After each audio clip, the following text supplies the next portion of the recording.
Hi friends, welcome back to my channel. ఈరోజు మీకు ఈ సీరియల్లో ఏం జరిగిందో తెలుసుకోవాలి అనుకుంటున్నారా? అయితే వెంటనే మనం సీరియల్లోకి వెళ్ళిపోదాం. ఇక పద్మావతి అలాగే విక్కీ ఇద్దరు కూడా జాబ్ కోసం ఒక కంపెనీకి అయితే వస్తారు. ఇక ఆఫీస్లో ఉన్న రూల్స్ చూసి ఇద్దరు కూడా ఒకరి మొహాలు ఒకరు చూసుకుంటారు. ఎందుకంటే పెళ్ళైన వారికి అలాగే భార్యాభర్తలకి ఇక్కడ జాబ్ లేదని సంగతి తెలుసుకుని ఇద్దరు కూడా వాళ్ళ పెళ్లి గురించి దాచిపెట్టాలి అనుకుంటారు. ఇక పద్మావతి వంతు వస్తుంది. పద్మావతి లోపలికి ఇంటర్వ్యూకి వెళ్ళేసరికి అక్కడ ఇంటర్వ్యూలో కూర్చున్న బాస్ని చూసి పద్మావతి షాక్ అవుతుంది. అలాగే పద్మావతిని చూసిన ఆ బాస్ మను అయితే మరింత ఆశ్చర్యపోతాడు. ఎందుకంటే ఆ బాస్ తనని ఇంతకు ముందే బయట వర్షంలో తడుస్తున్నప్పుడు చూశాడు. అతన్ని చూసిన మనుకి పదే పదే పద్మావతి ఫేసే గుర్తు రావడం, అదే అమ్మాయి తన ఆఫీస్కి ఇంటర్వ్యూకి రావడం మనుకి చాలా ఆశ్చర్యాన్ని కలిగిస్తుంది. ఇక మను అయితే పద్మావతిని చూస్తూ ఉండిపోతాడు. అక్కడే పక్కనే ఉన్న తన సెక్రటరీ మూర్తి అయితే తన ఆఫీస్ని ఇంకా పద్మావతి ఫైల్ని తీసుకొని పద్మావతిని ఇంటర్వ్యూ చేయబోతుంటే ఇంకా మను అయితే యు ఆర్ సెలెక్టెడ్ అని చెప్పడంతో ఒక్కసారిగా మూర్తి షాక్ అయ్యి ఇక మను వైపు చూస్తాడు. మను అవును, తను సెలెక్ట్ అయింది అని చెప్పి ఇక పద్మావతిని చూస్తూ ఉంటే పద్మావతి చాలా హ్యాపీగా thank you sir, thank you, ఈ జాబ్ నాకు చాలా ఇంపార్టెంట్, ఈరోజు నాకు చాలా హ్యాపీగా ఉంది అని అంటుంటే ఈ రోజు నుంచి నువ్వు జాబ్లో జాయిన్ అవ్వచ్చు అని చెప్పి ఇక మూర్తి వైపు చూస్తూ మూర్తి గారు తన క్యాబిన్ని చూపించండి అని చెప్పి పద్మావతిని తన క్యాబిన్లో తీసుకెళ్ళి కూర్చోపెడతారు. ఇక పద్మావతి అయితే తనకి కేటాయించిన టేబుల్ పైన కూర్చుని వర్క్ అయితే మొదలు పెడుతుంది. ఒక విధంగా పద్మావతి తెగ సంబరపడిపోతుంది. ఇక నెక్స్ట్ విక్కీనే లోపలికి వస్తాడు. విక్కీ మే కమిన్ అని అనకుండానే ఎవరి పర్మిషన్ లేకుండానే డైరెక్ట్గా లోపలికి వచ్చి ఇక చైర్లో కూర్చుంటాడు. అది చూసిన మూర్తి అయితే ఏంటయ్యా, కనీసం మై కమిన్ అని కూడా అనకుండా అలా డైరెక్ట్గా వచ్చి లోపల కూర్చున్నావు అని అడగడంతో మీరు నెక్స్ట్ నన్నే కదా పిలిచారు, వచ్చి ఎలాగో నేను ఇక్కడే కూర్చోవాలి, అందుకే కూర్చున్నాను అని చెప్పి ఇక తన ఫైల్ని టేబుల్ మీద పెడతాడు. ఇక వెంటనే మను విక్కీ ప్రవర్తన అస్సలు తనకి నచ్చదు. తను ప్రవర్తన నచ్చక మూర్తి వైపు ఒకలా చూస్తాడు. మూర్తి మను చూపుల్ని అర్థం చేసుకొని తనకి విక్కీ ఇష్టం లేదు కాబట్టి తనకి ఈ జాబ్ ఇవ్వరు అన్నట్టుగా ఇక మూర్తి అర్థం చేసుకొని డైరెక్ట్గా పంపిస్తే కుదరదని ఒక చిన్న ప్రశ్న అయితే వేస్తాడు. నీకు మొదటి క్వశ్చన్ చైనా దూరమా చందమామ దూరమా అని అడగడంతో ఆ మాటలకి విక్కీ నవ్వుతూ ఇంత సిల్లీ క్వశ్చన్ అడుగుతున్నారేంటి, చిన్నపిల్లల్ని అడిగినట్టు, నన్ను అడిగితే చైనానే దూరం అని ఇక విక్కీ చెప్తాడు. విక్కీ మాటలకి ఇంకా మూర్తి అయితే అదేంటయ్యా చైనా దూరమా అని అడగడంతో అవునండి, చైనానే దూరం, నన్ను అడిగితే ఎక్కడ నుంచున్నా సరే చందమామ కనిపిస్తుంది, కానీ చైనా కనిపించదు కదా, కనిపించినది దూరంలో ఉన్నట్టే కదా, నన్ను అడిగితే చందమామ కంటే చైనానే దూరం, కానీ నాకు ఇక్కడ బాస్ ఫేస్ చూస్తుంటే ఒకటైతే బాగా అర్థమైంది, ఈ జాబ్ నాకు లేదన్న సంగతి అని చెప్పి ఆ ఫైల్ తీసుకుని విక్కీ లేచి వెళ్ళిపోబోతుంటే యు ఆర్ సెలెక్టెడ్ అని చెప్పి ఇక బాస్ చెప్పడంతో ఒక్కసారిగా విక్కీ ఆనందపడిపోతాడు. ఏంటి, నేను సెలెక్ట్ అయ్యానా, మీరు జోక్ చేయట్లేదు కదా అని అడుగుతుంటే నువ్వేమన్నా నా బావమరిదివా లేకపోతే నా తోడల్లుడివా నీతో జోకులు వేయడానికి అని చెప్పి ఇక మను విక్కీతో అంటాడు. విక్కీ చాలా సంతోషిస్తూ ఆనందంగా బయటికి వెళ్తుంటాడు.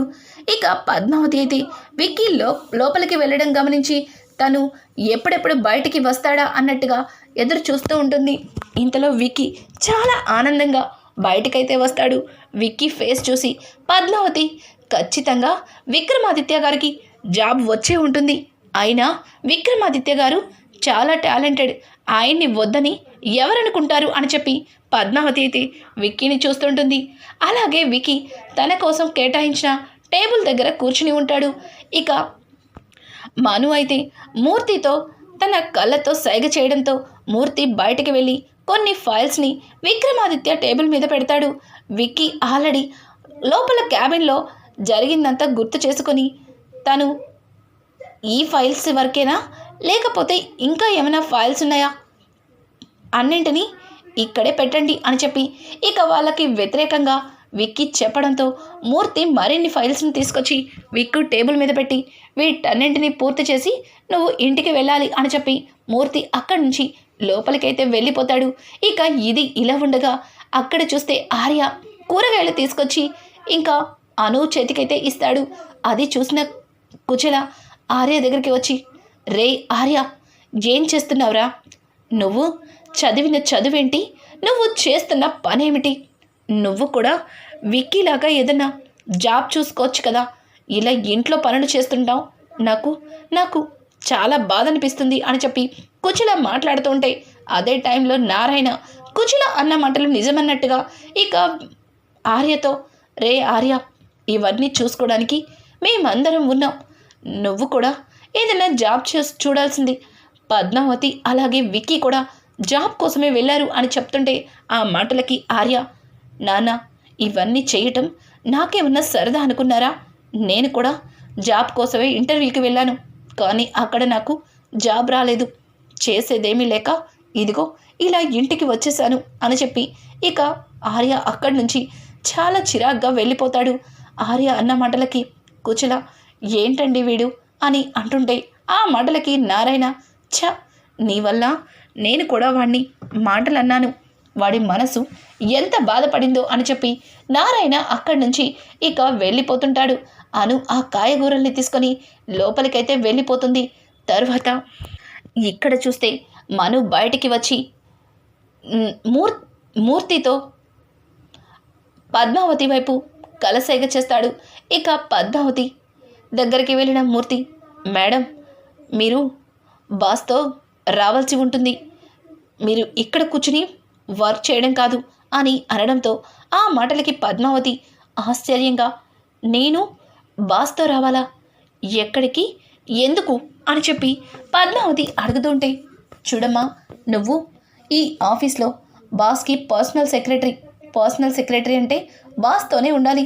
బాస్ ఇప్పుడు మీటింగ్కి వెళ్తున్నారు, మరి పర్సనల్ సెక్రటరీగా నువ్వు బాస్ పక్కనే ఉండాలి కదా అని చెప్పడంతో ఇక పద్మావతి, ఓ మీటింగ్కా, ఇప్పుడే బయలుదేరుతాను అని చెప్పి పద్మావతి మీటింగ్కి కావలసినవన్నీ తన బ్యాగ్లో సర్దుతూ ఉంటుంది.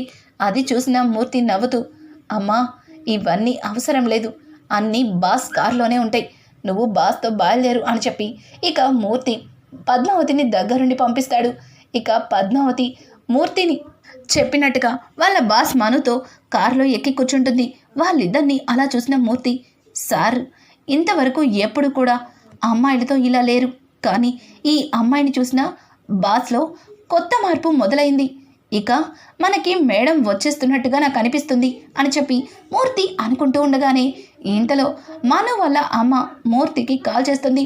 వాడు ఎన్నిసార్లు ఫోన్ చేసినా లిఫ్ట్ చేయటం లేదు, వాడు ఉదయం టిఫిన్ కూడా తినలేదు, లంచ్కి ఖచ్చితంగా రావాల్సిందే, నువ్వే తీసుకురావాలి అని చెప్పడంతో అమ్మగారు ఇక అయ్యగారి బాగోగులన్నీ చూసుకోవడానికి ఇక్కడ ఒక వ్యక్తి అయ్యగారి ఆఫీస్లో అడుగు పెట్టేసింది, ఇక నుంచి అయ్యగారి బాగోగులని తనే చూసుకునేలాగా నేను చేస్తాను అని చెప్పడంతో, ఏం మాట్లాడుతున్నావు మూర్తి, మను బాగోగులు చూసుకోవడానికి కొత్త వ్యక్తి వచ్చిందా, ఎవరు, అమ్మాయా అని అడగడంతో, అవునమ్మా, అవును, అమ్మాయే, అయ్యగారు ఆ అమ్మాయిని చూసిన దగ్గర నుంచి తననే తలుచుకుంటున్నారు, ఈరోజు అనుకోకుండా తను ఈ మన ఆఫీస్లోనే ఉద్యోగం కోసం వచ్చింది, నాకెందుకో అయ్యగారికి చిన్నయ్యగారికి చిన్నమ్మగారు దొరికిపోయారనిపిస్తుంది అని చెప్పడంతో ఆ మాటలు విన్న మను